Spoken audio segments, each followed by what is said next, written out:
le malade. Je n'ai pas bien saisi. C'est docteur, tu parles de l'intervention du docteur Aziz Diallo. Tout à fait. Oui, Aziz, est-ce que tu peux réagir? En fait, la FiO2, ça correspond au pourcentage d'oxygène qu'il y a dans le mélange qu'on administre aux patients. Donc, quand vous choisissez un mode ventilatoire, prenons un cas simple, les lunettes, vous êtes avec une détresse respiratoire minime, on sait que l'air, c'est 21%. Donc, vous pouvez augmenter aller avec cette concentration, 25 jusqu'à 30%, évaluer les signes. Donc, normalement, vous avez dans vos dispositifs une colonne d'air et une colonne d'oxygène et un mélangeur air-oxygène qui vous permet, en fait, avec un bouton ou deux, c'est 10 litres d'air, 10 litres d'oxygène et progressivement, vous augmentez l'un et vous réduisez l'autre. Donc, si vous voulez augmenter l'oxygène, donc le pourcentage d'oxygène, vous augmentez au niveau de l'oxygène et vous réduisez au niveau de l'air pour avoir un équilibre. Maintenant, il y a aussi des dispositifs qui permettent, juste en tournant le bouton, il y a un détecteur qui vous permet d'avoir le chiffre directement. Donc, c'est à partir de là que vous pourrez savoir un peu quelle est la quantité que vous avez mis. Maintenant, en termes de besoins, si vous mettez par exemple 25%, vous voyez que les signes de lutte s'amènent, la saturation en oxygène, elle est bonne et que le malade s'améliore, il n'y a plus besoin d'augmenter de l'oxygène. Vous pouvez progressivement réduire la concentration d'oxygène et maintenir l'air, puis après, le laisser en air libre progressivement. Maintenant, si vous voyez que ça ne va pas, la première des choses, c'est augmenter la concentration d'oxygène. Mais en général, si vous arrivez au-delà de 35-40% et vous voyez que, quelle que soit la méthode de ventilation, vous voyez que votre patient ne s'améliore pas ou il est en train de s'aggraver, dans ces conditions, il faut changer de méthode de ventilation. Donc, c'est ce que je peux ajouter dans un premier temps. Vous pourrez aussi compléter. Je ne sais pas si j'ai répondu à ça. Liliane? Oui, oui, docteur Abdulaziz, oui, je pense que c'est mieux. J'ai compris. D'accord, ok. Merci. Merci. Donc, Niémé? Oui, je suis là. Bon, bonjour à tout le monde. Bonjour. Je suis arrivée en retard, hein, encore une fois. C'est un peu compliqué dans le service. Mais bon, je n'ai pas pu suivre toute la présentation, mais j'ai cru comprendre que le plan global, quand on traite d'habitude des détresses respiratoires, a été respecté parce qu'il s'agit déjà de reconnaître. Et comme l'a dit Dr Aziz, on n'a pas besoin d'exploration d'habitude pour poser le diagnostic d'une détresse respiratoire. C'est des signes d'inspection. Ensuite, la prise en charge en urgence et la CAT en urgence.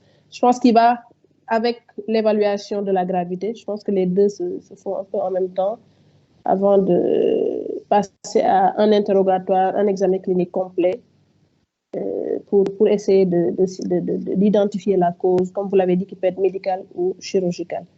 D'après ce que j'ai suivi, en tout cas, je pense que c'est ce plan qui a été... Moi, ma seule préoccupation, par contre, c'est qu'il y a une diapo qui m'a un peu marquée. C'est là où tu parles de la ventilation au masque et de néopuff. Il me semble avoir dit comme indication... Vous mettez cette diapo? Sur la diapo, je pense qu'ils ont dit que c'est indiqué chez un enfant qui a une autonomie respiratoire. Je pense que ça doit être un lapsus parce qu'un enfant qui a une autonomie respiratoire, on n'a pas besoin de ventiler. C'est peut-être moi qui... On va voir. Je pense que c'est ce qu'il y a. Oui, là où c'est écrit ventilation au masque et néopuff. Oui. Et moi, je pense à la prise en charge, je crois. Il y a l'icône qui est à droite, donc c'est bon. Je pense que je peux le fermer. C'est où? Là, en tout cas, le chapitre ventilation au masque, là où il parle de ventilation au masque, ensuite de néopuff. Ça doit être dans la prise en charge globale. C'est dans la prise en charge, voilà, c'est ça. Lunettes, je pense que c'est après ça. Vas-y, continue. Oui, c'est là, néopuff.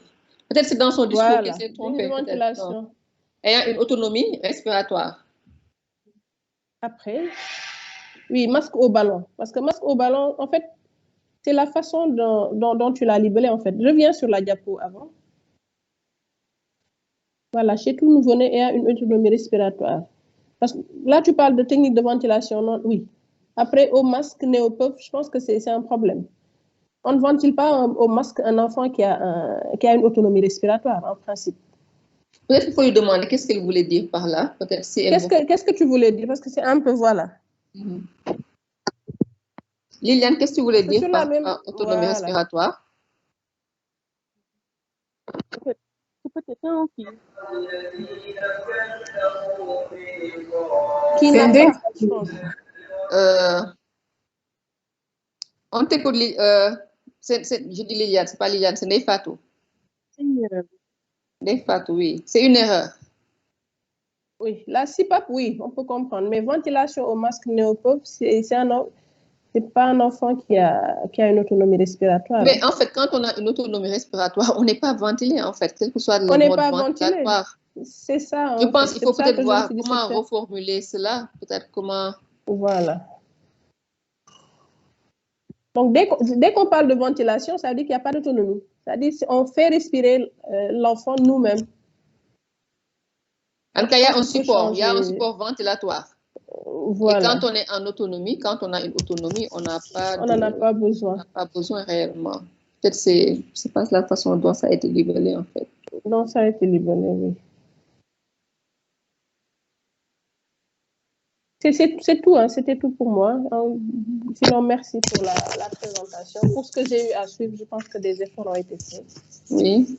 On a juste des fois, j'ai l'impression que des fois, quand ils lisent eux-mêmes, je sais pas si c'est une incompréhension du sujet eux-mêmes, mais en fait, on vous sent pas à l'aise des fois quand vous lisez. C'est comme si c'était pas vous qui avez préparé, bon, je sais pas, c'est peut-être la difficulté de présenter.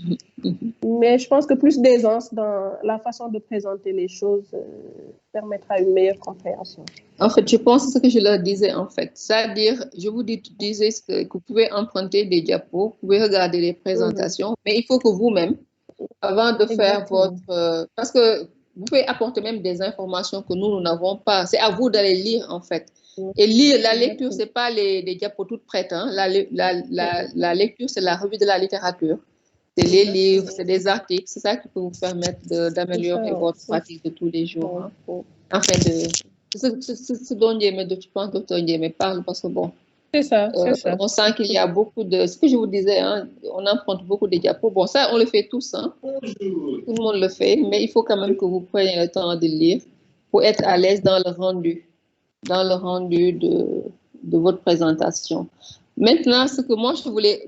Est-ce que vous pouvez mettre la diapo des signes de gravité, s'il vous plaît? Je pense qu'il y a quelque chose que je n'ai pas compris. Je me demande si ce n'était pas une erreur. Diagnostic de gravité. Oui. La détresse au début.